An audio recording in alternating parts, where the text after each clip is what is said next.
Hello, my name is Miss Tessa from the YMCA, and today we're going to make a pizza bagel. The recipe is developed from the Healthy Schools, Healthy Communities curriculum from Michigan Fitness Foundation. We'll start with one mini bagel. We're going to add a little bit of pizza sauce. We'll spread it all around on there. Helps our other ingredients stick. Next, we're going to have some low-fat mozzarella cheese.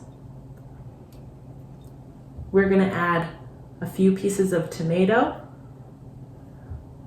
washed and chopped red pepper, green pepper,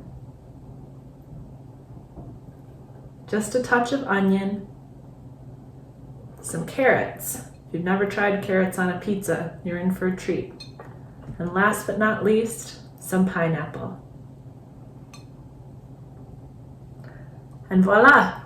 Pizza bagels for everyone. Thanks for watching.